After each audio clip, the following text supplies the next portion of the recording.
যেই টপিকটা নিয়ে আজকে আমরা কথা শুনবো ইনশাআল্লাহ বিইذনিল্লাহ সেটা হচ্ছে কোরআনের সাথে আমাদের প্রিয় নবীজির সম্পর্ক কেমন ছিল? প্রফেটিক রিলেশন উইথ কোরআন। আল্লাহ রাসূল সাল্লাল্লাহু আলাইহি ওয়া আলিহি ওয়াসাল্লামের সাথে কোরআনের সম্পর্ক অ্যাটাচমেন্টটা কেমন ছিল? How was his relationship with the Quran? কিভাবে তিনি কোরআনকে ধারণ করতেন নিজের মধ্যে? কিভাবে কোরআনকে লালন করতেন? কোরআনকে কতটুকু সময় দিতেন? আজকের পুরো আলোচনা জুড়ে আমরা এটা দেখব।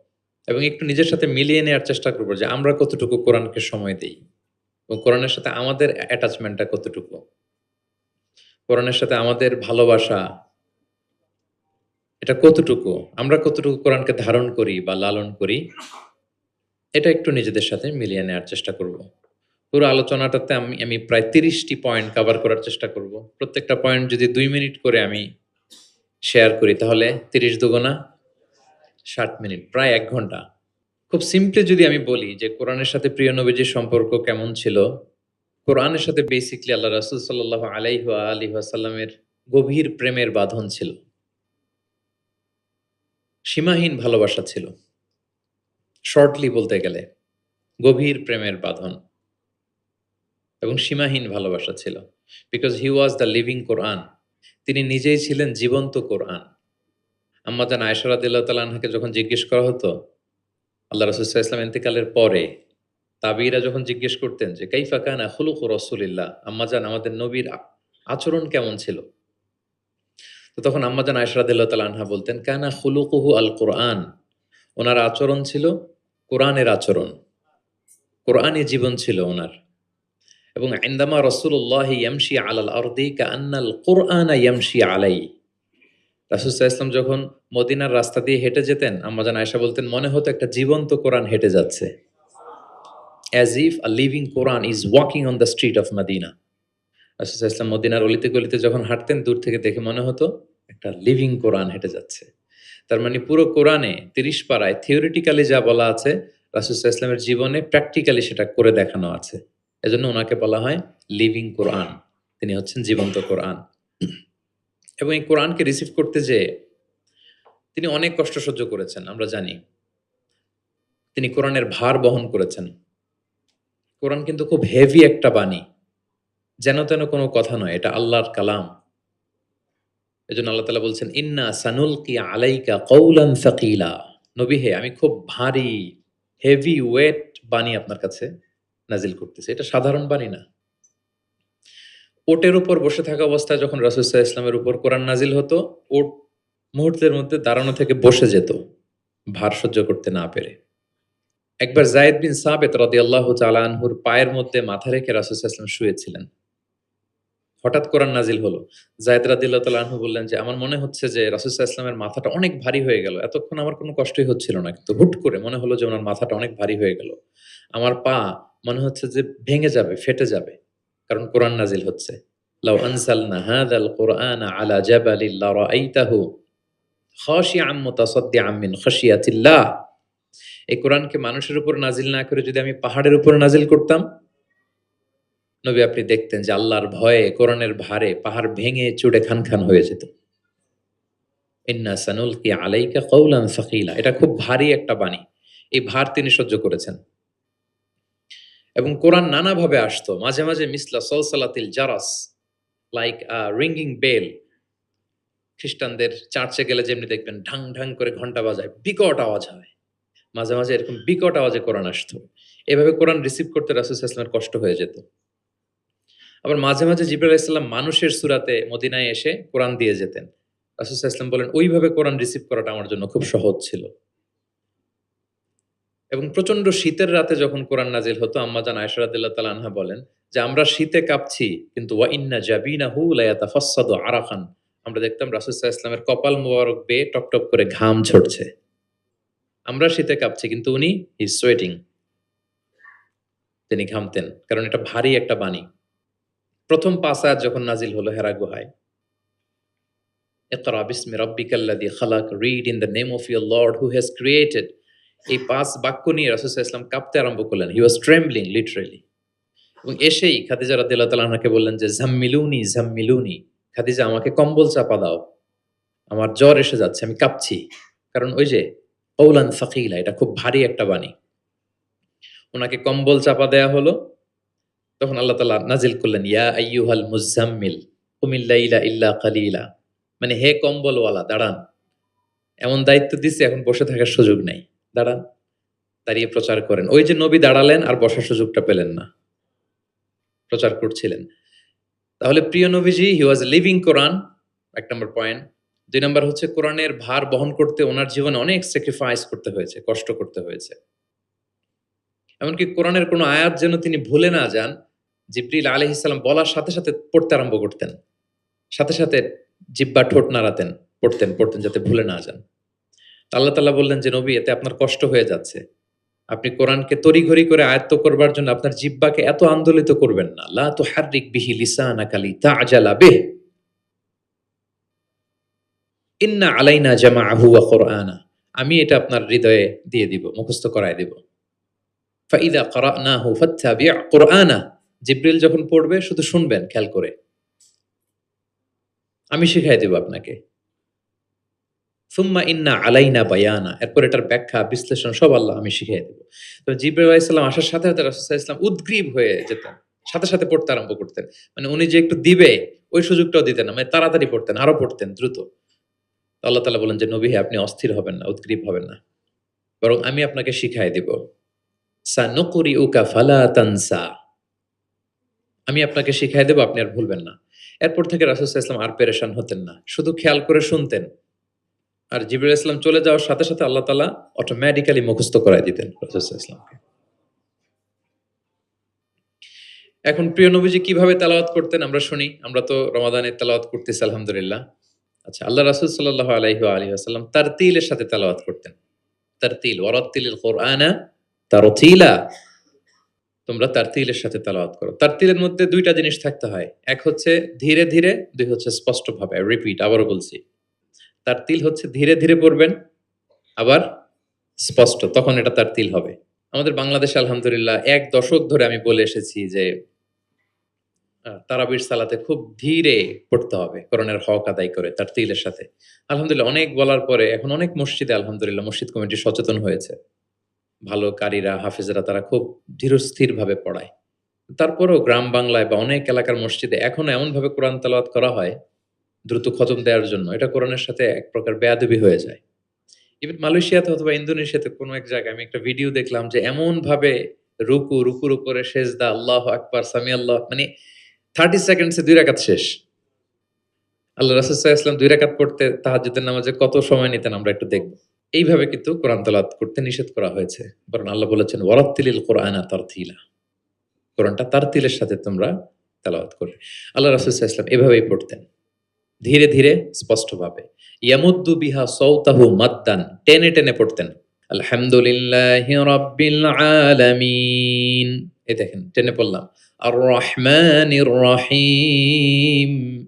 মালিকি ইয়াউমিদ্দিন। টানতেছি না? ইয়ামুদ্দু বিহা সাওতাহু মাদ্দান। টেনে, টেনে পড়তেন। ইউকাত্তিউ কিরাআতাহু আয়াতান আয়াতান। প্রত্যেক আয়াত শেষে থামতেন, পজ দিতেন। This is called tartil. ওয়ারাত্তিলিল কুরআনা তারতিলা। আনাস রাদিয়াল্লাহু তাআলা আনহু বলতেন, রুব্বা কারিন লিল কুরআন ওয়াল কুরআনু ইয়ালআনুহু। কোরআনের অনেক তেলাওয়াতকারী আছে, তেলাওয়াতে সওয়াবের বিপরীতে লানত পায়। কোরআন পড়লে তো সওয়াব হওয়ার কথা, কিন্তু কোরআন তাকে কি করে?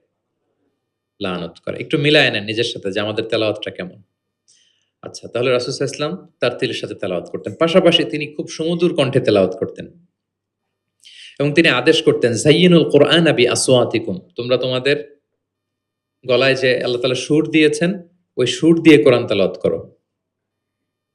যার যতটুকু সুর আছে, সবার হয়তো অত সুরেলা হবে না। যতটুকু, প্রত্যেকের একটা সুর আছে না নাই বলেন?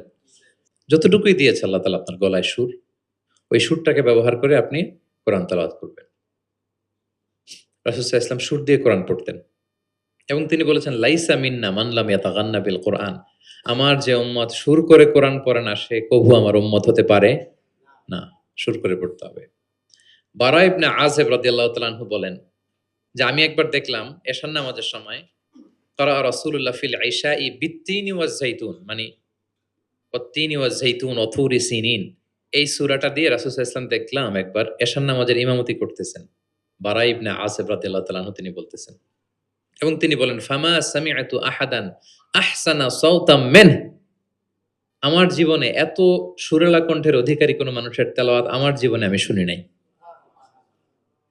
বারা ইবনে আযিব রাদিয়াল্লাহু তাআলা আনহু রাসূল সাল্লাল্লাহু আলাইহি ওয়াসাল্লামের একজন সাহাবী, তিনি বলেন, এশার নামাজে দেখলাম সূরা আত-তিন দিয়ে তিনি নামাজের ইমামতি করছেন। এত সুমধুর ছিল নবীজির কণ্ঠ,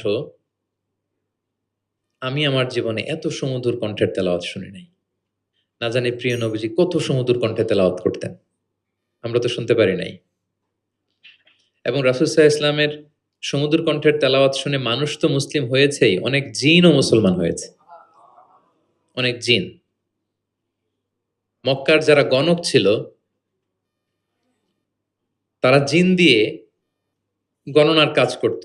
জিনদেরকে উপরে পাঠাতো, ফেরেশতারা কি কনভারসেশন করে এগুলো শুনে আসতো, এগুলো এসে গণকদেরকে বলতো, গণকরা এগুলো বলে বলে মক্কায় বিভিন্ন ধরনের সংশয় তৈরি করত। কিন্তু যখন কোরআন নাজিল হওয়া শুরু হলো, আকাশের নিরাপত্তা জোরদার করা হলো, এখন আর জিনেরা উপরে যেতে পারে না, উপরে গেলে আগুনের গোলা ছোড়া হয় ওদের গায়ে। এবার জিনেরা একটা মিটিং বসলো, তারা বলতেছে ঘটনা কি, আগে তো অনেক ফেরেশতাদের কথা শুনে এসে গণকদের বলে দিতে পারতাম, এখন তো এই সুযোগটা নাই, ঘটনা কি, হোয়াট হ্যাপেন? নিশ্চয়ই পৃথিবীতে এমন নতুন কিছুর আগমন ঘটেছে যেটার প্রভাবে ঊর্ধ্ব জগতের নিরাপত্তা বলয়কে আরো মজবুত করা হয়েছে। কি সেটা খোঁজো। খুঁজতে খুঁজতে খুঁজতে খুঁজতে একদল জিন রাসূল সাল্লাল্লাহু আলাইহি ওয়াসাল্লাম উকাজের এক বাজারের দিকে যাচ্ছিলেন। ইন দ্য মিন টাইম ফজরের সালাতে তিনি নামাজের ইমামতি করছেন। ওই সময়ে একদল জিন পাশ দিয়ে যাচ্ছিল। হঠাৎ তারা দাঁড়িয়ে থমকে দাঁড়ালো, দেখে যে আল্লাহ রাসূল সাল্লাল্লাহু আলাইহি ওয়াসাল্লাম কোরআন তেলাওয়াত করতেছেন। এই কোরআনের বাণী তারা কখনো শুনে নাই। তারা শুনে অবাক, এবং এই তথ্য নিয়ে জিনদের সর্দারের কাছে যেয়ে বলল, ঘটনা তো এটা, এটার কারণে এখন আকাশের নিরাপত্তা বেশি, আমরা আর উপরে যেতে পারি না। তারা যেয়ে বলল যে আমরা ঈমান এনে ফেলছি ওই নবীর উপর, ইন্না সামি'না কুরআনান আজাবা ইয়াহদি ইলা রুশদি ফাআমান্না বিহ। তারা বলল যে আমরা কি আজীব কোরআন শুনে আসলাম, যেটা সত্যের এবং হেদায়েতের দিকে পথ দেখায়, এবং ওয়ালান নুশরিকা বিরাব্বিনা আহাদা, আমাদের রবের সাথে আমরা আর শিরক করব না, আমরা আর মুশরিক থাকবো না, আমরা ঈমান এনে ফেললাম।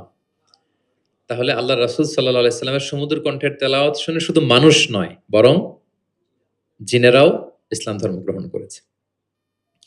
আল্লাহ রাসূল সাল্লাল্লাহু আলাইহি ওয়া আলিহি ওয়াসাল্লাম তেলাওয়াতের মাঝখানে মাঝে মাঝে খুব কান্না করতেন। বিশেষ করে রাতের নামাজে কান্না ভেজা কণ্ঠে তেলাওয়াত করতেন। আমরা কি করি? অর্থই তো বুঝতে পারতেছি না, কোথায় কাঁদবো আর কোথায় একটু আনন্দ পাবো। দেখবেন যে কাবা ঘরের ইমামরা যখন জান্নাতের আয়াত আসে, একটা ভিন্ন মাকামে পড়ে, যে মাকামের মধ্যে একটা খুশি প্রাণবন্ত একটা ভাব। আবার জাহান্নামের আযাবের আয়াত যখন আসে, তখন কান্নার মাকামে পড়ে, এবং এমন ভাবে ডুকরে ডুকরে কাঁদে, মুসল্লিরাও কাঁদে। আল্লাহ রাসূল সাল্লাল্লাহু আলাইহি ওয়া আলিহি ওয়াসাল্লাম মাঝরাতে যখন কিয়ামুল লাইল, তাহাজ্জুদ এগুলো পড়তে দাঁড়াতেন, দীর্ঘ সময় কোরআন পড়তেন। এত দীর্ঘ সময় পা ফুলে যেত, হাত্তা তাতাফাত্তারা কাদামা, পা দুটো ফুলে মোটা হয়ে যেত, এরকম দীর্ঘ সময় দাঁড়িয়ে থাকতেন। আম্মা জান আয়েশা রাদিয়াল্লাহু তাআলা আনহা বলতেন, ইয়া রাসূলুল্লাহ, আপনার তো আগের পরের সব গুনাহ মাফ, আদতে ওনার তো কোনো গুনাহই নেই, নবীরা তো মাসুম, নিষ্পাপ, তারপরেও আপনি রাত জেগে এত কষ্ট কেন করেন? আল্লাহ রাসূল সাল্লাল্লাহু আলাইহি ওয়াসাল্লাম বলেছেন, আফালা উহিব্বু আন আকুনা আবদান শাকুরা। আয়েশা, আমি কি শুকরগুজার বান্দা হব না? মানে আমার আল্লাহ আমাকে ক্ষমার ঘোষণা দিয়েছে, ঠিক আছে, কিন্তু আমি কি শুকরগুজার হব না? আমার রোলটা তো আমি প্লে করব, আমার সর্বোচ্চ তো উজাড় করে আমি আমার রবের সামনে পেশ করব। মাঝরাতে তিনি দীর্ঘ সময় দাঁড়িয়ে তেলাওয়াত করতেন, পা ফুলে যেত। মাঝে মাঝে একটি আয়াত পড়ে থামতেন, সে আয়াত নিয়ে ভাবতেন, কাঁদতেন, বারবার কাঁদতেন, পড়তেন, তার দাড়ি ভিজে যেত। প্রতিটি আয়াত তিনি অনুভব করতেন হৃদয় দিয়ে, তার হৃদয়কে নাড়া দিত। এভাবে তিনি তেলাওয়াত করতেন। এক সাহাবী বর্ণনা করেন, একবার আল্লাহ রাসূল সাল্লাল্লাহু আলাইহি ওয়াসাল্লামকে আমি রাতের সালাতে দেখলাম, এমন ভাবে তিনি কাঁদছেন, ওয়ালি জাওফিহি আযীরুন কাআযীরিল মিরজালি মিনাল বুকা। গরম পানি ফুটাতে দিলে ডেগের ভেতরে গরম পানির যেরকম টকবগে উতলে ওঠার একটা শব্দ, এরকম উতলে ডুকরে ডুকরে কান্নার একটা শব্দ আমি শুনতে পেলাম। এভাবে তিনি কাঁদছিলেন। যেদিন বদরের যুদ্ধ, তার আগের রাতে আলী রাদিয়াল্লাহু তাআলা আনহু বলেন, সেনাবাহিনীর ছাউনির মধ্যে সব সাহাবারা, ৩১৩ জন সাহাবা সবাই রাতে ঘুমাচ্ছে, একটু এনার্জি নেয়ার জন্য। সকালেই যুদ্ধ শুরু হবে। কিন্তু আমি দেখলাম সবাইকে ঘুম পাড়িয়ে আল্লাহ রাসূল সাল্লাল্লাহু আলাইহি ওয়াসাল্লাম নামাজে দাঁড়িয়ে কাঁদছেন। সব সাহাবারা ঘুমিয়ে আছে, কিন্তু আমি খেয়াল করে দেখি যে রাসূল সাল্লাল্লাহু আলাইহি ওয়াসাল্লাম ঘুমান নাই। গাছের নিচে দাঁড়িয়ে তিনি সারা রাত ব্যাপী কান্না করছেন আর তেলাওয়াত করছেন। এভাবে তিনি কোরআনকে ফিল করতেন। আম্মা জান আয়েশা বলেন, রাতে এত কাঁদতেন মাঝে, মাঝে তেলাওয়াত করতে, করতে হাত্তা বাল্লা হাজারাহ, জামা ভিজে যেত। হাত্তা বাল্লা লিহিয়াতা, দাড়ি ভিজে যেত। হাত্তা বাল্লাল আরদা, যেখানে সেজদা দিতেন জমিন ভিজিয়ে দিতেন কাঁদতে, কাঁদতে। এবং রাতের সালাতে দীর্ঘ তেলাওয়াত করতেন। কিন্তু জামাতের নামাজ আবার অপেক্ষাকৃত সংক্ষিপ্ত করতেন। এটা সুন্নাহ। কারণ জামাতের নামাজ তো আর আমি একা পড়ছি না। আমার পেছনে অসুস্থ, বয়স্ক, সিনিয়র সিটিজেন, মুসাফির, ট্রাভেলার অনেকে থাকতে পারে। জামাতের সুযোগ পেলে আপনি শর্টকাট করবেন। মিনিমাম স্ট্যান্ডার্ডে শেষ করে দিবেন। কিন্তু একা যখন নামাজের সুযোগ পাবেন, আপনার নফল নামাজ, আপনার কিয়ামুল লাইল, তখন কি করবেন? ফালিউ তাওবিল মা শাআ, যত লম্বা মনে চায়। আমরা ভুল করি অনেকে। একা, একা নামাজ পড়ার সময় তাড়াহুড়ো করে ফেলি। ইমামতির সুযোগ পাইছি তখন বিশাল লম্বা কেরাত। অপোজিট, মানে ভুল করে ফেলছি আমরা। এটা করব না। আমার এই ছোট্ট ভিডিওটা আমি আমার সোশ্যাল মিডিয়া হ্যান্ডেলে শেয়ার করেছিলাম। দেখলাম যে বাংলাদেশে শিক্ষিত, সচেতন লোকজন অনেক অ্যাপ্রিশিয়েট করেছে। কারণ অনেক সময় এমন হয় যে প্রচন্ড রোদ, জুমার সালাতে ৫ তলা মসজিদ ভরে বারান্দা, রাস্তার মধ্যে। আমার অনেক সময় এমনও হয়েছে যে সফরে আমি ফ্লাইট ধরবো, রাস্তায় জুমাতে আমি অংশগ্রহণ করেছি। প্রচন্ড রৌদ্র, দাঁড়ানো যায় না। আবার ঝড়, বৃষ্টি। তো এতগুলো মানুষ যে এখানে নামাজ পড়বে, এখানে যদি আপনি লম্বা কেরাত পড়েন তাহলে তো কষ্ট হয়ে যাবে মানুষের। একবার আল্লাহ রাসূল সাল্লাল্লাহু আলাইহি ওয়া আলিহি ওয়াসাল্লাম নামাজ একটু বেশি ছোট করে ফেললেন, সংক্ষিপ্ত করে। সাহাবারা বললেন, ইয়া রাসূলাল্লাহ, এত তাড়াতাড়ি নামাজ শেষ করলেন, এত তাড়াতাড়ি তো করতে দেখি না। তখন রাসূল সাল্লাল্লাহু আলাইহি ওয়াসাল্লাম বললেন, আমি যখন নামাজে ছিলাম, উইমেন প্রেয়ার্স এরিয়া, যেটা মানে মদিনার নারীরা তো পেছনে দাঁড়াতো। তিনি বললেন, ওখান থেকে আমি একটা ছোট্ট বাচ্চার কান্নার আওয়াজ শুনতে পেলাম। আমার মনে হচ্ছিল ওই বাচ্চাটাকে সামলাতে বাচ্চাটার মায়ের বড্ড কষ্ট হয়ে যাচ্ছে। ওই মায়ের যাতে একটু কষ্ট কম হয় এজন্য নামাজটা আমি একটু শর্ট করে দিয়েছি। দেখেন, মানে অন্যের প্রতি সহানুভূতি এটা আমাদের মধ্যে নাই। যে আমার ভাইয়ের একটু সুবিধা হোক, আমার বোনদের একটু সুবিধা হোক, আমার কমিউনিটির একটু সুবিধা হোক, এইটা আমরা ফিল করি না। তিনি যখন একা সালাত পড়তেন অনেক লম্বা, কিন্তু জামাতের সালাতে তিনি সংক্ষিপ্ত সালাত আদায় করতেন। কত লম্বা? হুযায়ফা ইবনুল ইয়ামান রাদিয়াল্লাহু তাআলা আনহু, নাম শুনেছেন ওনার? হুযায়ফা মদিনার গোয়েন্দা বিভাগের প্রধান ছিলেন, হেড অফ ডিটেকটিভ ব্রাঞ্চ। আল্লাহ রাসূল সাল্লাল্লাহু আলাইহি ওয়াসাল্লামের গোয়েন্দা বিভাগের প্রধান। উনি এমন কিছু কথা কাউকে বলতেন না, কিন্তু শুধু হুযায়ফাকে বলতেন। মদিনায় মোট কতজন মুনাফিক ছিল আল্লাহ রাসূল সাল্লাল্লাহু আলাইহি ওয়াসাল্লাম জানতেন, কাউকে বলেননি, শুধু হুযায়ফাকে বলেছিলেন। এজন্য ওমরে ফারুক রাদিয়াল্লাহু তাআলা আনহু যখন খলিফা, তিনি যখন দেখতেন কেউ মারা যেত, হুট করে ইমামতি করতে যেতেন না। আগে দেখতেন যে ওই কাতারে হুযায়ফা আছে কিনা। যদি দেখতেন যে হুযায়ফা আছে, উনি ইমামতি করতেন। হুযায়ফাকে এদিকে না দেখলে অন্য কাউকে দায়িত্ব দিয়ে দিতেন। এবং ওমরে ফারুক রাদিয়াল্লাহু তাআলা আনহু এত মুত্তাকি সাহাবী ছিলেন। একবার হুযায়ফা ইবনুল ইয়ামানের কাছে যেয়ে বলে যে, হুযায়ফা, আমি তো জানি না মদিনাতে কতজন মুনাফিক ছিল, এর নামগুলো তো রাসূল তোমাকে বলেছে। তুমি একটু আমাকে বলো যে আমি ওমরের নামটা আবার ওই লিস্টে আছে কিনা। আমার ভয় হয় যে আমি আবার মুনাফিকদের ভেতরে ঢুকে গেলাম কিনা। হুযায়ফা ইবনুল ইয়ামান বললেন, আমিরুল মুমিনিন, আপনি কি বলেন? আল্লাহ রাসূল সাল্লাল্লাহু আলাইহি সাল্লাম তো বলেছেন যে আপনি কোন রাস্তা দিয়ে যদি হাঁটেন, শয়তান যদি ওই রাস্তা দিয়ে আসে, আপনাকে দেখলে শয়তান ওই রাস্তা রেখে দিয়ে অন্য রাস্তা দিয়ে হাঁটে। কশ্চিনকালেও মুনাফিকদের লিস্টে আপনার নাম থাকতে পারে না। তো এই হুযায়ফা ইবনুল ইয়ামান রাদিয়াল্লাহু তাআলা আনহু, উনি বললেন, একবার রাতে আমি আল্লাহ রাসূল সাল্লাল্লাহু আলাইহি ওয়াসাল্লামের সাথে কিয়ামুল লাইল মানে তাহাজ্জুদের নামাজে শরীক হওয়ার সুযোগ পেয়েছিলাম। একা, একা নামাজ তিনি পড়তেছিলেন, হুযায়ফা যেয়ে জয়েন করেছেন। তখন রাসূলুল্লাহ সাল্লাল্লাহু আলাইহি সাল্লাম সূরা বাকারা দিয়ে শুরু করলেন। কোন সূরা? বলেন, সবাই বলেন তো কোন সূরা? কোরআনের সবচাইতে দীর্ঘতম সূরা। আয়াত কত? ২৮৬, মানে অনেক বড় সূরা। তো উনি শরীক হলেন, শরীক হওয়ার পরে আল্লাহ রাসূল সাল্লাল্লাহু আলাইহি সাল্লাম সূরা বাকারা দিয়ে শুরু করলেন। তো উনি ভাবলেন মনে হয় ১০০ আয়াত যাওয়ার পরে রাসূল সাল্লাল্লাহু আলাইহি সাল্লাম রুকুতে যাবেন। কত আয়াত যাওয়ার পরে? 100 আয়াত গেল, যায় না রুকুতে। 200 আয়াত গেল, তাও যায় না রুকুতে। 286 আয়াত শেষ, মানে সূরা বাকারাই, তাও রুকুতে যায় না। এরপরে রাসূল সাল্লাল্লাহু আলাইহি ওয়াসাল্লাম সূরা আলী ইমরান শুরু করেছেন, ওইটাও শেষ।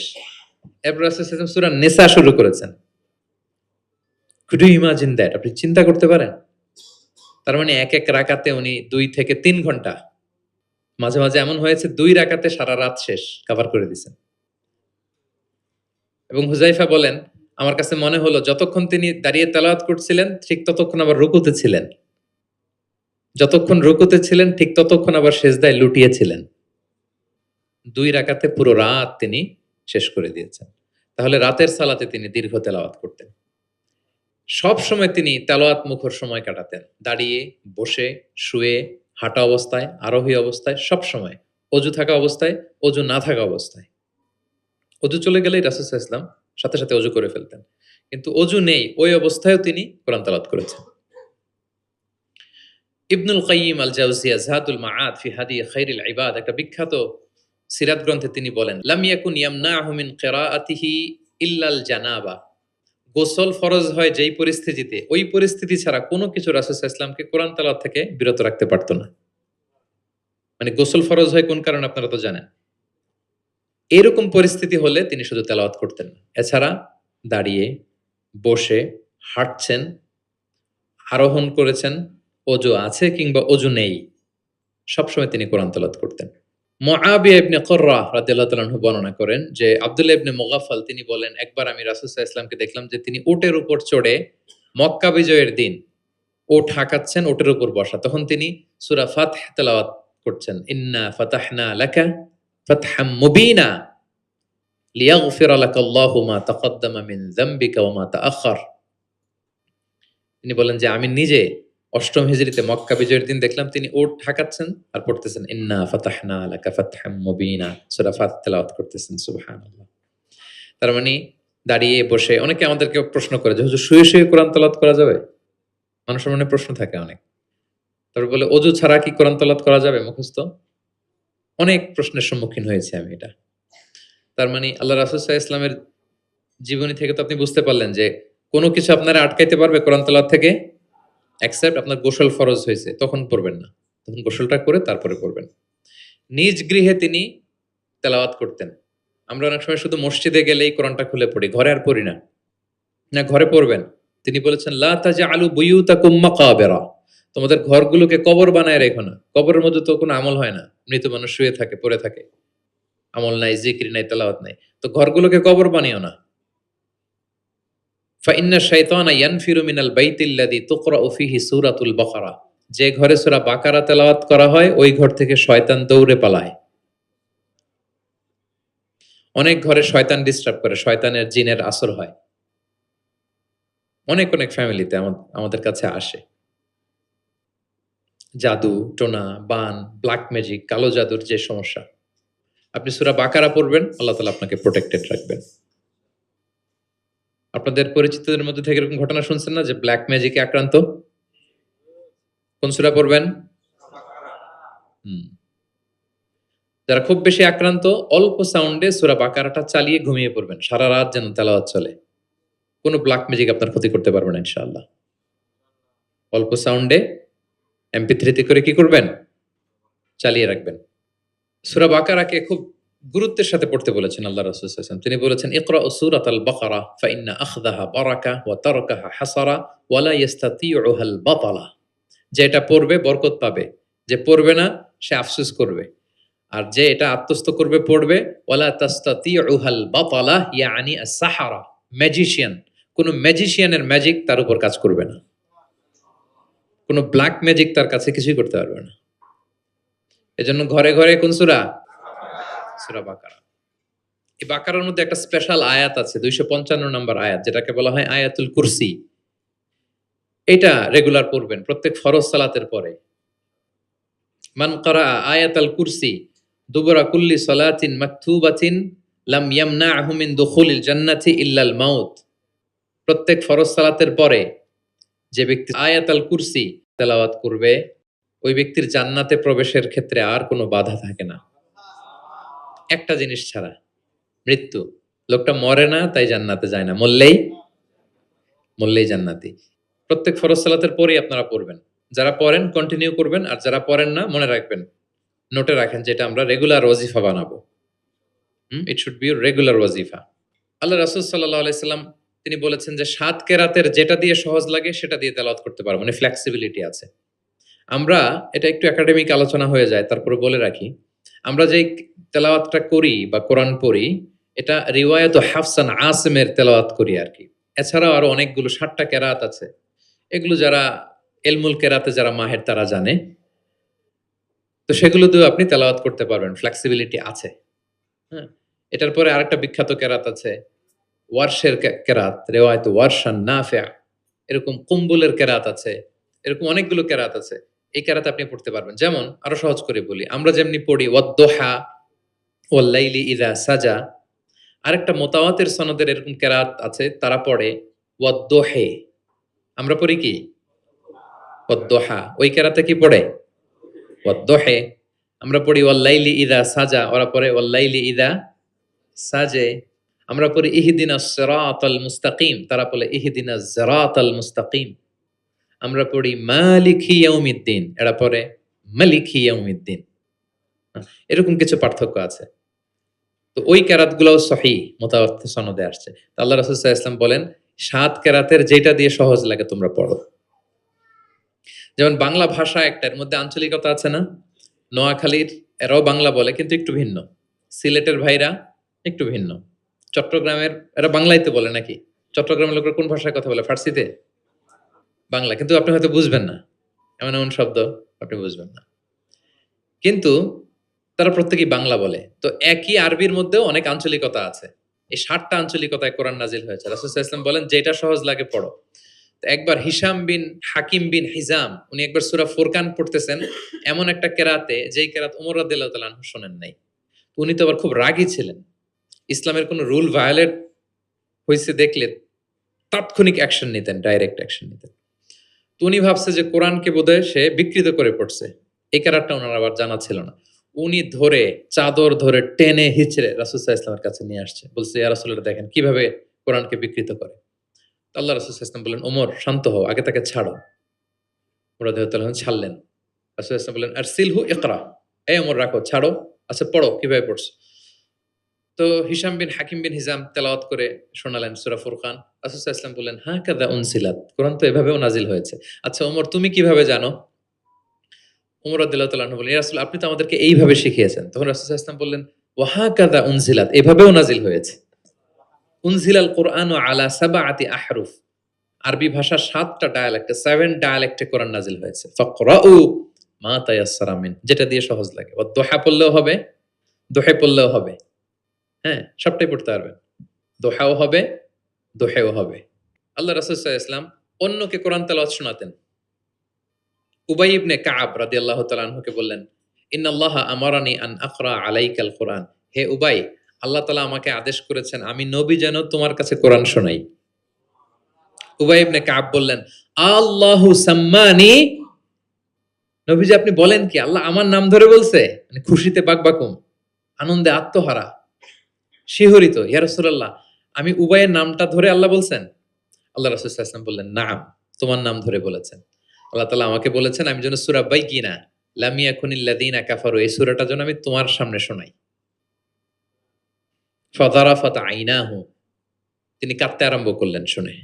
কারণ উনার নাম ধরে যদি আল্লাহ তাআলা বলেন, এটা উনার জন্য কত বড় প্রেস্টিজিয়াস এবং সৌভাগ্যের একটা ব্যাপার। তাহলে অন্যকে কোরআন শোনাতেন। আচ্ছা, আবার আল্লাহ রাসূল সাল্লাল্লাহু আলাইহি ওয়াসাল্লাম মাঝে, মাঝে অন্যদের থেকে শুনতেন। অন্যের কণ্ঠে কোরআন শোনারও একটা আনন্দ আছে। কি বলেন? ইবনে মাসউদ রাদিয়াল্লাহু তাআলা আনহুকে একবার বললেন, ইকরা। ইবনে মাসউদ, ইবনে মাসউদ একটু কোরআন তেলাওয়াত করো তো। তো তিনি বললেন, আকরা ওয়া আলাইকা উনজিল। হে নবী আপনার সামনে দাঁড়িয়ে আমি এত বড় স্পর্ধা আমি তেলাওয়াত করব? আপনার উপর আকাশ থেকে কোরআন নাজিল হয়। আল্লাহ রাসূল সাল্লাল্লাহু আলাইহি ওয়াসাল্লাম বললেন, ইন্নী উহিব্বু আন আসমাআহু মিন গায়রি, আমি তোমাদেরকে শোনাতে যেমনি পছন্দ করি তোমাদের থেকে শুনতেও পছন্দ করি। তিনি সূরা নিসা তেলাওয়াত করে শোনালেন। কেন শুনলেন? আব্দুল্লাহ ইবনে মাসউদের থেকে। কারণ আল্লাহ রাসূল সাল্লাল্লাহু আলাইহি সাল্লাম টার্গেট করেছিলেন যে আব্দুল্লাহ ইবনে মাসউদ এই উম্মার কোরআনের টিচার হবে। কি হবে? মানে যার যেদিকে মেধা আল্লাহ রাসূল সাল্লাল্লাহু আলাইহি ওয়াসাল্লাম ওই প্রতিভা ওইদিকে কাজে লাগাতেন। যার যেদিকে মেধা, এই যে বললাম হুযায়ফা ইবনুল ইয়ামান গোয়েন্দা বিভাগের প্রধান কেন জানেন? তার এই দিকে আগ্রহ বেশি। মুআদ ইবনে জাবাল উনি মদিনা রাষ্ট্রের সিনিয়র আমলা ছিলেন। প্রশাসনিক কাজ ভালো বুঝতেন। হাসান বিন সাবেত লেখালেখি জানতেন। উনাকে জাতীয় কবি ঘোষণা দিয়েছেন যে তুমি ন্যাশনাল পয়েট, যাও কবিতা লিখো। একবার মক্কা থেকে তিনি ফিরতেছেন, নামাজ হবে, এক সাহাবী আজান দিচ্ছেন। তো কিছু মুশরিক ছেলে এখনো মুসলিম হয় নাই, ওরা আজানকে ব্যঙ্গ করতেছে। মুখ ভেঙানো বোঝেন না, মানে যেটা বলে ওইটাই ব্যঙ্গ করে করে বলতেছে। তো দেখেন রাসূল সাল্লাল্লাহু আলাইহি ওয়াসাল্লাম রেগে যাওয়ার কথা ছিল না? আজান দিচ্ছে আমার সাহাবী আর মুশরিক ছেলেগুলো তাকে ব্যঙ্গ করতেছে। উনি রেগে না যেয়ে দেখলেন যে মুশরিক ছেলেগুলোর মধ্যে একটা ছেলের কণ্ঠ তো খুব চমৎকার। ওকে ডাকলেন। ডেকে ওর মাথার চুলের ঝুঁটি বের ধরলেন। বললেন, "এই একটু আগে কি বলতেছিলে? জোরে বল তো। মানে আরো জোরে বলো।" এবার সে বলতে আরম্ভ করতেছে, কিন্তু আশহাদু আন্না মুহাম্মাদুর রাসূলুল্লাহ এটা আর বলে না। এটা বললে তো শাহাদাত দেয়া মুসলিম হয়ে যায়। রাসূল সাল্লাল্লাহু আলাইহি ওয়াসাল্লাম ধমক দিয়ে বললেন, "এই বলো, এটাও বলো।" তখন সে এটাও বলছে। মাথার চুলের ঝুঁটি ধরে বলছে। বলার পরে রাসূল সাল্লাল্লাহু আলাইহি ওয়াসাল্লাম তার জন্য দোয়া করলেন। ওই দোয়ার বরকতে সে কালিমা পড়ে মুসলমান হয়ে গেল। এবার আল্লাহ রাসূল সাল্লাল্লাহু আলাইহি ওয়াসাল্লাম বললেন, "তোমার কণ্ঠ যেহেতু সুন্দর, তোমাকে আমি মক্কার মসজিদের মুয়াজ্জিন বানায় দিলাম। তুমি যেয়ে আজান দিবা।" দেখেন কেমন একটা ঘটনাকে কিভাবে টুইস্ট করে অন্যদিকে নিয়ে গেলেন। রেগে যাওয়ার কথা ছিল, কিন্তু দেখলেন যে প্রতিভা আছে তো এর মধ্যে। এত উঁচু গলা, একে মুয়াজ্জিন বানানো যায়। তিনি হয়ে গেলেন বাইতুল্লাহর মুয়াজ্জিন। এবং ওই যে মুশরিক থাকা অবস্থায় উনার মাথার চুলের ঝুঁটি ধরে রাসূল সাল্লাল্লাহু আলাইহি ওয়াসাল্লাম বলছেন, "এই আজান দাও।" ওই যে রাসূল সাল্লাল্লাহু আলাইহি ওয়াসাল্লামের বরকতের হাত মাথার চুলে লেগেছিল, উনি মৃত্যুর আগ পর্যন্ত ওই চুলগুলো আর কাটেন নাই কোনদিন। উনি এদিকে চুল কাটতেন, এদিকে কাটতেন, এদিকে কাটতেন। সামনের চুল কাটতেন না। যখন জিজ্ঞেস করা হতো, "আপনি এরকম হেয়ার কাট কেন আপনার?" বলতেছে, "আমি মুশরিক অবস্থায় আমার প্রিয় নবীজি আমার মাথার চুলের ঝুঁটি ধরে আমাকে আজানের তালিম দিয়েছিলেন। উনার বরকতময় হাতের ছোঁয়া আমার এই চুলে লেগেছে। আমি চাই এই চুলগুলো সাথে নিয়ে আমি কবরে যাব।" এবং ওই চুলগুলোর সাথেই উনাকে কবর দেয়া হয়েছে। ওই চুলগুলোকে উনি পেঁচিয়ে একটা পাগড়ির মতো করে, বড় হয়ে গেছে তো অনেক। এটা পেঁচিয়ে পাগড়ির মতো করতেন, এরপরে উনি টারবান পড়তেন, পাগড়ি পড়তেন। তাহলে প্রিয় ভাইয়েরা, আব্দুল্লাহ ইবনে মাসউদ রাদিয়াল্লাহু তাআলা আনহুকে রাসূল সাল্লাল্লাহু আলাইহি ওয়াসাল্লাম টার্গেট করেছিলেন যে উনি এই উম্মতের কোরআনের টিচার হবে। কি হবে? এজন্য বললেন, "পড়ো তো ইবনে মাসউদ।" তিনি পড়ে শোনালেন। এবং তিনি বলেছেন, "মান আহাব্বা আন ইয়াকরা আল কুরআনা গাদ্দান কামা উনজিল ফালইয়াকরাহু আলা কিরাআতি ইবনে উম্মি আবদ।" জিবরিল যেভাবে কোরআন নাজিল করেছে, হুবহু এইভাবে কোরআন যে শিখতে চায়, সেজন্য ইবনে মাসউদের কাছে কোরআন শেখে। সাহাবারা ইবনে মাসউদ রাদিয়াল্লাহু তাআলা আনহুর কাছে এভাবে কোরআন শিখতেন।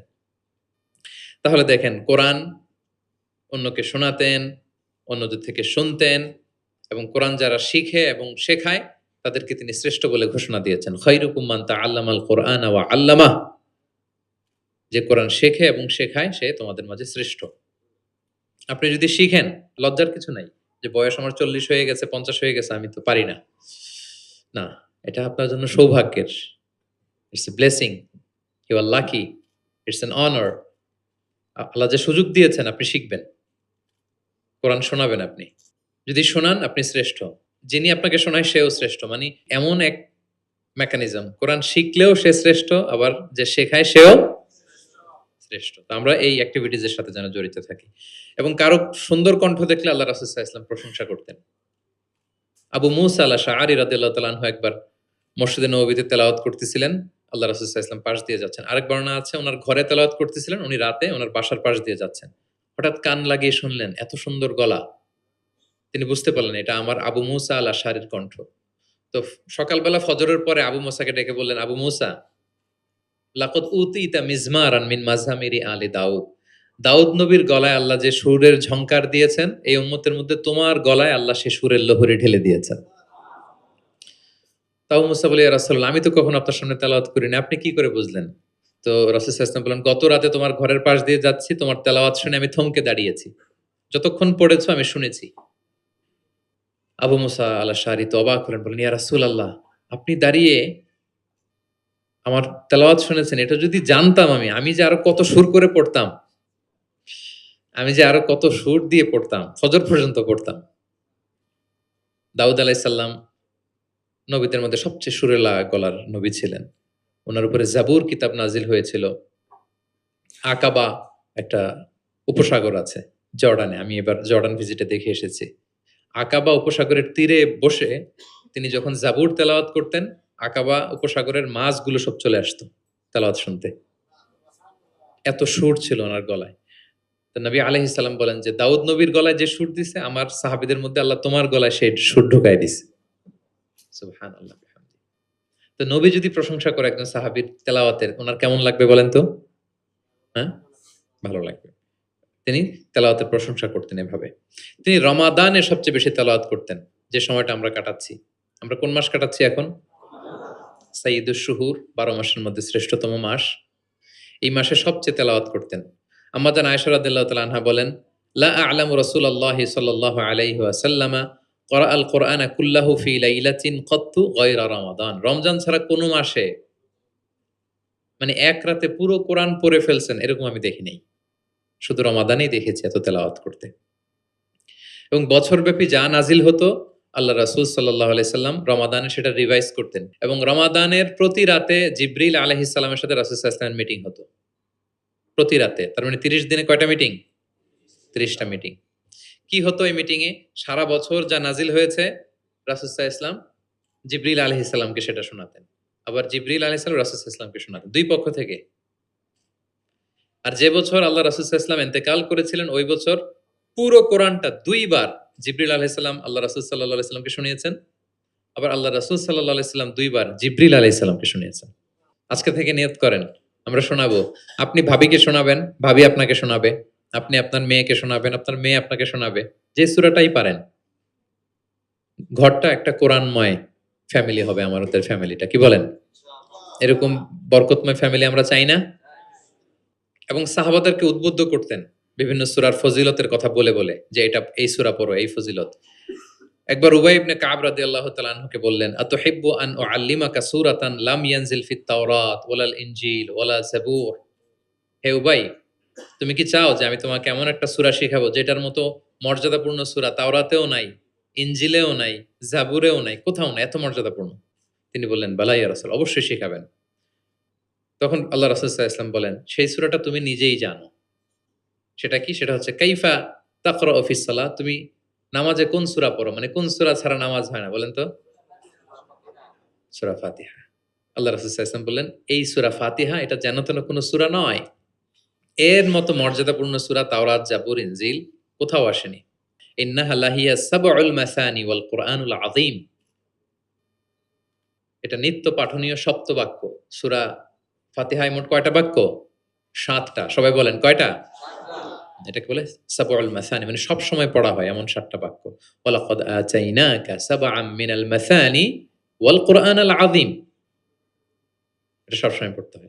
আবু হুরায়রা রাদিয়াল্লাহু তাআলা আনহু বলেন যে আল্লাহ রাসূল সাল্লাল্লাহু আলাইহি ওয়াসাল্লাম একবার আমাদেরকে উৎসাহ দিয়ে বললেন যে একটা সূরা আছে, এই সূরার ৩০ টা আয়াত। এই সূরা যদি কেউ তেলাওয়াত করে, এই সূরা কিয়ামতের দিন এই তেলাওয়াতকারীর পক্ষে আল্লাহর কাছে সুপারিশ করবে। এমনকি তর্ক করবে যতক্ষণ না আল্লাহ তাআলা তেলাওয়াতকারীকে জান্নাতি হিসেবে ঘোষণা না দেয়। বলেন তো কোন সূরা এটা? সূরা মুলক। হ্যাঁ। অনেক মানুষ আলহামদুলিল্লাহ, শতাধিক মানুষ দেশে বিদেশে এয়ারপোর্টে আমাকে দেখা হইলেই বলে যে, "শেখ আপনার সূরা মুলকের তাফসীর শুনে আমি সূরা মুলক মুখস্থ করেছি।" আলহামদুলিল্লাহ, আমার সৌভাগ্য। অনেকে বলে যে, "সাইয়্যিদুল ইস্তিগফার আপনার আলোচনা থেকে শুনে মুখস্থ করেছি।" তারপর অনেকে বলেছে যে, আস্তাগফিরুল্লাহর আমলটা আপনার আলোচনা থেকে শুনে আমরা অভ্যস্ত হয়েছি আলহামদুলিল্লাহ। এটা অভ্যাস করবেন। সূরা মুলক তেলাওয়াত করবেন। কয় আয়াত সূরা মুলকে? ১ মাসে কয় দিন? প্রতিদিন যদি একটা আয়াত মুখস্থ করেন, ৩০ দিনে সূরা মুলক হয়ে যাবে না? কঠিন, বেশি কঠিন? করবেন। এভাবে ফজিলতের কথা বলে আল্লাহ রাসূল সাল্লাল্লাহু আলাইহি ওয়াসাল্লাম সাহাবাদেরকে উদ্বুদ্ধ করতেন। গত বছর আমার একটা বই এসেছে, আ কোরআনের উপর এক নজরে কোরআন। নাম শুনেছেন না আপনারা? সবগুলো সূরার ফজিলত আমরা ওখানে নিয়ে এসেছি। ১১৪ সূরার ফজিলতকে আপনি পাবেন। এবং পড়লে আপনার আরো বেশি মন চাইবে সূরাটার তাফসীর জানতে, অর্থ জানতে, মুখস্থ করতে। এই সূরার ফজিলত কি? সূরার মূল আলোচনা কি? এই সূরা নাজিলের প্রেক্ষাপট কি? এর মধ্যে লেসন কি? মেজর থিম কি? আমি যেভাবে তাফসীর করে আপনাদেরকে শোনাই, ওইভাবেই সহজ করে, করে প্রত্যেকটা সূরা 5 থেকে 6 পৃষ্ঠায় কভার। যত বড় সূরা হোক। একেবারে সামারি নিয়ে এসেছি। যাদের সংগ্রহে আছে এই রমাদানে পড়বেন। খুব সহজ মনে হবে। যেই সূরাটার অনুবাদ পড়তে মনে চায়, আগে এক নজরে কোরআন থেকে একবার রিভাইজ দিয়ে নিবেন, অনুবাদটা সহজ মনে হবে। যেই সূরাটার তাফসীর জানতে মনে চায়, আগে এক নজরে কোরআন থেকে একবার পড়ে নিবেন, একেবারে ক্রিস্টাল ক্লিয়ার, সহজ হয়ে যাবে। দাজ্জালের ফিতনা থেকে বাঁচতে আল্লাহ রাসূল সাল্লাল্লাহু আলাইহি সাল্লাম সূরা কাহাফের প্রথম ১০ আয়াত মুখস্থ করতে বলেছেন।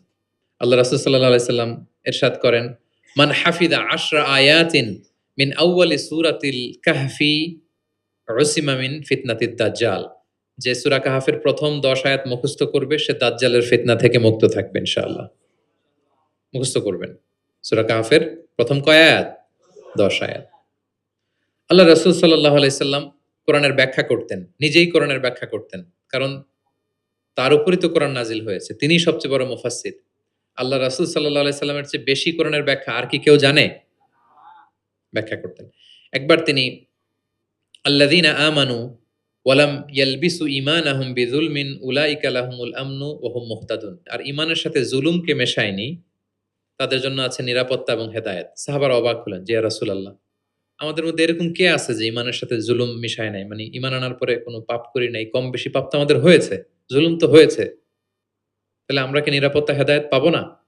তো রাসূল সাল্লাল্লাহু আলাইহি ওয়াসাল্লাম বললেন যে এই জুলুম দ্বারা ওই জুলুম উদ্দেশ্য না। এই জুলুম দ্বারা উদ্দেশ্য হচ্ছে শিরক। এই জুলুম দ্বারা উদ্দেশ্য কি?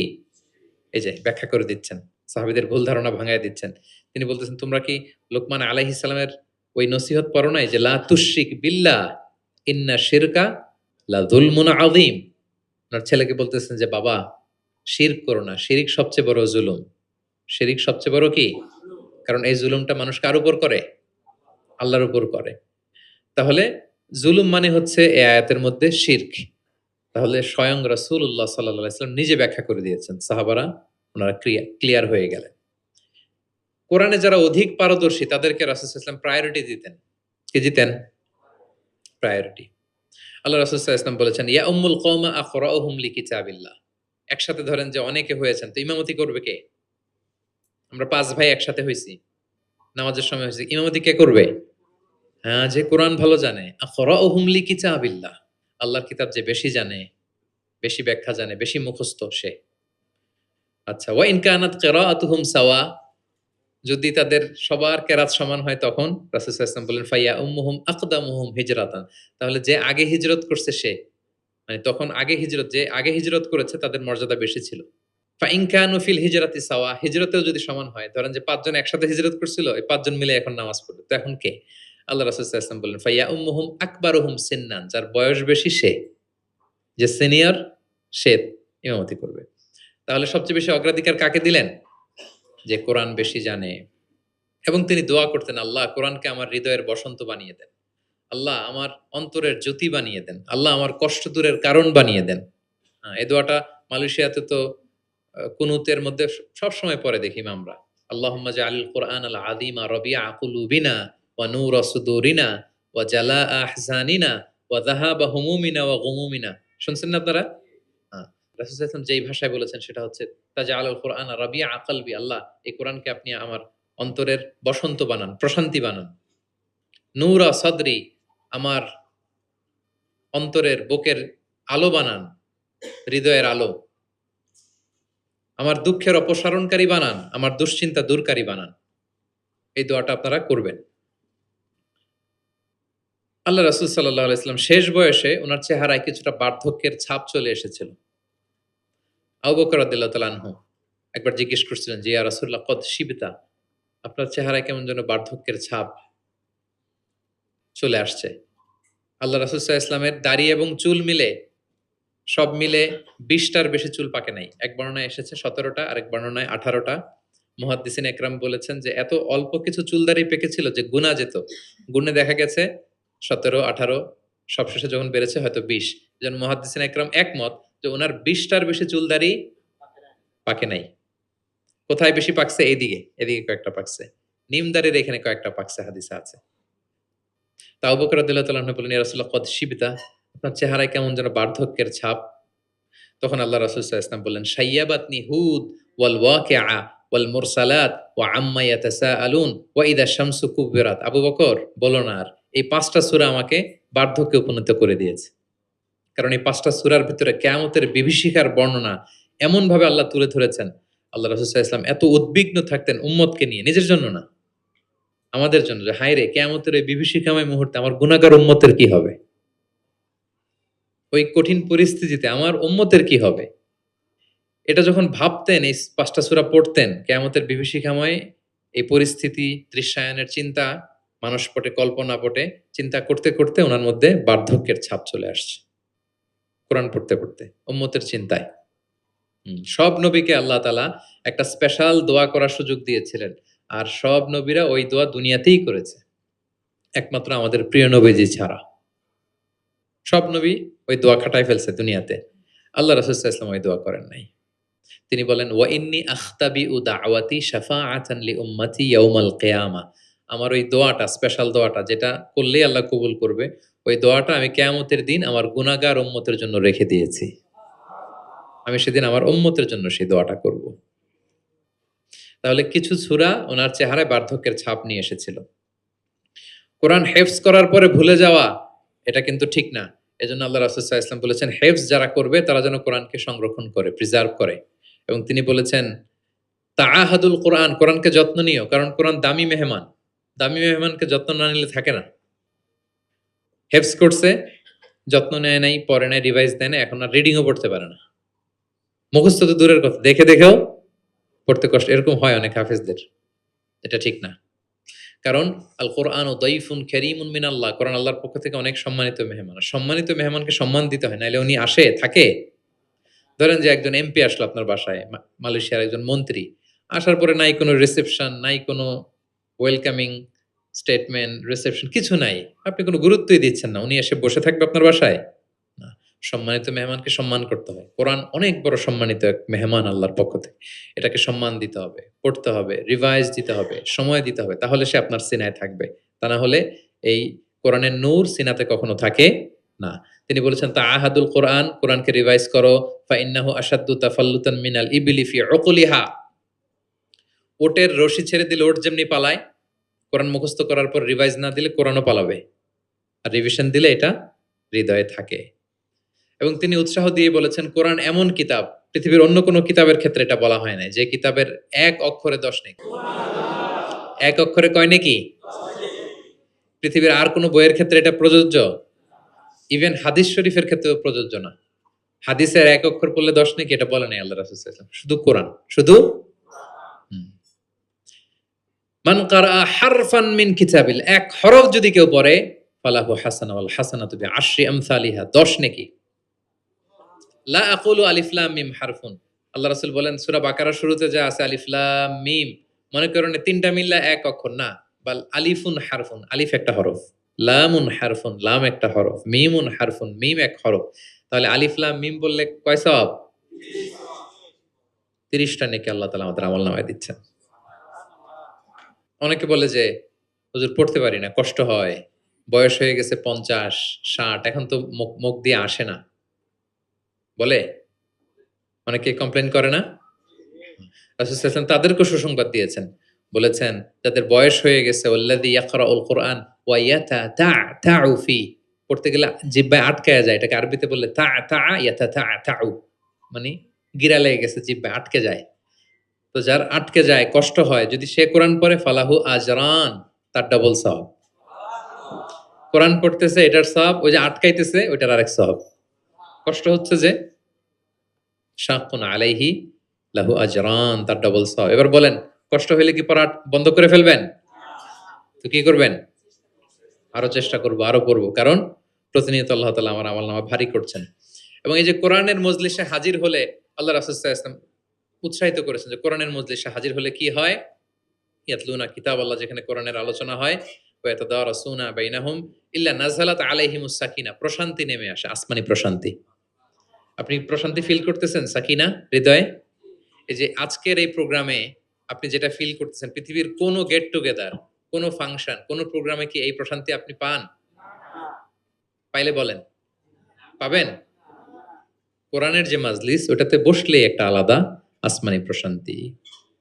হাফফাতহুমুল মালাইকা, ফেরেশতারা ঘিরে রাখে এই প্রোগ্রাম। কি করে? আজকে আপনাদের সিকিউরিটি দিতেছে কারা? পুলিশ, বিশেষ ফোর্স, কারা? ফেরেশতারা, মালাইকাতুল্লাহ, ওয়া যাকারাহুমুল্লাহু ফীমান ইনদাহ। এবং আল্লাহ তাআলা ফেরেশতাদের সামনে গর্ব করে বলে, দেখো আমার বান্দারা আমাকে দেখে নাই, জান্নাত দেখে নাই, জাহান্নাম দেখে নাই, কোরআন পড়ে বিশ্বাস করেই আজকে চলে আসছে, গর্ব করে বলতে থাকে। তখন আল্লাহ বলে যে এই বান্দারা কি চায়, আজকে যা চাবে তাই দিয়ে দেব। যেন ইফতারের পূর্ব মুহূর্তে দোয়া কবুলের একটা মাহেন্দ্রক্ষণ, আমরা যেন এই সময়টাকে কাজে লাগাই, আমরা আল্লাহর কাছে দোয়া করব। আর এত এত ফজিলতের পরেও যারা কোরআন পড়ে নাই তাদের নসিবে কি থাকবে বলেন? আল্লাহ রাসূল সাল্লাল্লাহু আলাইহি ওয়াসাল্লাম তাদের বিরুদ্ধে স্বয়ং মামলা দায়ের করবেন, যার সুপারিশ ছাড়া আমরা জান্নাতের চেহারা দেখব না। ওই নবী তার বিরুদ্ধে দাঁড়াবে। ওয়াকালা রাসূলু ইয়া রাব ইন্না কওমি ইত্তাখাযু হাযাল কুরআনা মাহজুরা। তিনি কিয়ামতের দিন বলবে, আল্লাহ আমার এই উম্মত কোরআনকে পরিত্যক্ত করেছে, ইগনোর করেছে, বর্জন করেছে, পড়ে নাই। বছরের পর বছর গেছে, কোরআনটা হাতে নেয় নাই, কোরআনের একটা পাতা খুলে দেখে নাই। একের পর এক রমাদান সে পেয়েছে, কোরআনকে কোনোদিন সে তেলাওয়াত করে নাই, পাঠ করে নাই। আচ্ছা বলেন, যেই নবীর সুপারিশ ছাড়া আমরা জান্নাতে যাওয়া কল্পনাও করতে পারি না, ওই নবী যদি আপনার বিরুদ্ধে মামলা দায়ের করে, তাহলে তো জান্নাত ফকফকা একেবারে, নাকি? জান্নাতের রাস্তা ক্লিয়ার না? ইম্পসিবল, অসম্ভব। খবরদার প্রিয় ভাইয়েরা, একটু রিভাইজ করেন কোরআনের সাথে আমাদের সম্পর্ক কেমন। প্রিয় নবীজির সম্পর্ক কেমন তো আমরা শুনলাম, আমরা একটু দেখি যে আসলে আমাদের সম্পর্ক কেমন। আমরা নিজেরা শোনাই কিনা অন্যকে, অন্য থেকে শুনি কিনা, রাত্রিবেলা তেলাওয়াত করার সময় কান্না করি কিনা, চেষ্টা করি কিনা, অর্থ পড়ি কিনা, তাফসির পড়ি কিনা, কোরআন অনুযায়ী জীবনটা গড়ি কিনা, আমল করি কিনা, একটু নিজের সাথে নিজে বোঝাপড়া করেন। তাহলে আল্লাহ রাসূল সাল্লাল্লাহু আলাইহি ওয়া আলিহি ওয়াসাল্লাম যেভাবে কোরআনের সাথে নিজের সম্পর্ক করেছেন, আমরাও এভাবে নিজেদের সাথে কোরআনের সম্পর্ক করতে চাই। কি বলেন? চাই কি চাই না? এই রমাদানে আমাদের সময়গুলো কোরআনময় হোক, আমরা চাই। ধীরস্থির ভাবে পড়বেন। আজকে তো আমরা বললাম কিভাবে পড়বেন? 4G গতিতে নাকি 5G স্পিডে? তার তেলের সাথে স্পষ্টভাবে ধীরে ধীরে। অনেকে কোরআনের খতম তুলতে যায়, কোরআনের খতম দেয়া ফেলায়। লানত করবে কোরআন তাদের প্রতি। এটা করবেন না আমার প্রিয় ভাই, ধীরস্থির ভাবে তেলাওয়াত করুন, কোরআনের বঙ্গানুবাদ পড়ুন। এক নজরে কোরআন, এটা আমরা তৈরিই করেছি, এরকম বই বাংলা ভাষায় হয় নাই। বাংলায় মাশাআল্লাহ অনেক অনুবাদ হয়েছে আলহামদুলিল্লাহ, অনেক বাংলায় তাফসির হয়েছে আলহামদুলিল্লাহ, কিন্তু কোরআনের সার নির্যাস আসে নাই। ইংরেজিতে আমি পেয়েছি, আরবিতে কিছু বই পেয়েছি, কিন্তু বাংলায় হয় নাই। অনেক সাধনার ফসল এটা। হাতে নিলে বুঝতে পারবেন যে কি শ্রম দেয়া হয়েছে এটাতে, সহজ করে আপনাকে বুঝায় দেওয়া হবে, সেটা পড়বেন। এবং যে সূরাগুলোকে আল্লাহ রাসূল সাল্লাল্লাহু আলাইহি ওয়াসাল্লাম বিশেষভাবে তেলাওয়াত করতে বলেছেন, তেলাওয়াত করবেন। সূরা কাহাফ জুমাবারে তেলাওয়াত করবেন, করেন তো? কোন সূরা? সূরা কাহাফ। ফজরের পরে সূরা ইয়াসিন, ফজরের পরে মাগরিবের পরে ওয়াকিয়া পড়বেন, মাগরিবের পরে এশার পরে সূরা মুলক, এশার পরে রাতে ঘুমোতে যাওয়ার আগে সূরা বাকারার শেষ 2 আয়াত, আমানা রাসূল, করেন। মান ক্বারাআ আয়াতাইন মিন আখিরি সূরাতিল বাকারাতি ফি লাইলাতিন কাফাতা। আল্লাহ নবী বলেন, যে ব্যক্তি রাতে ঘুমোতে যাওয়ার আগে সূরা বাকারার শেষ 2 আয়াত পরে ঘুমাতে যায়, ওই রাতের সেফটি, সিকিউরিটি, প্রোটেকশনের জন্য এই আয়াত দুইটাই যথেষ্ট হয়ে যায়। সূরা বাকারার শেষ 2 আয়াত পড়বেন। 3 কুল পড়বেন, 3 কুল। কুল আস-সালাসা, 3 কুল। কুল হুয়াল্লাহু আহাদ, কুল আউযু বিরাব্বিল ফালাক, কুল আউযু বিরাব্বিন নাস। 3 কুল পড়বেন ফজরের পরে, মাগরিবের পরে, বিছানায় ঘুমোতে যাওয়ার আগে। আল্লাহ রাসূল সাল্লাল্লাহু আলাইহি ওয়াসাল্লাম এগুলো পরে হাতে ফু দিতেন, লম্বা একটা ফু দিয়ে সারা শরীরে এরকম মেসেজ করতেন, মাস্তাতা, যতটুকু সম্ভব হয়। তাহলে এটা special protection from your Lord. শয়তানের বিপরীতে, ব্ল্যাক ম্যাজিক, জাদু টোনা বানের বিপরীতে প্রোটেকশন নিলেন কার কাছ থেকে? এই ওজিফাগুলো পালন করবেন। যদি করেন, আপনার জীবন প্রশান্তিময় হবে, আপনার জীবনের সব হতাশা দূর হবে, ডিপ্রেশন দূর হবে, আসমানি প্রশান্তি নেমে আসবে ইনশাআল্লাহ। আল্লাহ তাআলা আমাদের সবাইকে কথাগুলো বোঝার ও আমল করার তৌফিক দান করুক। আমরা পড়ি।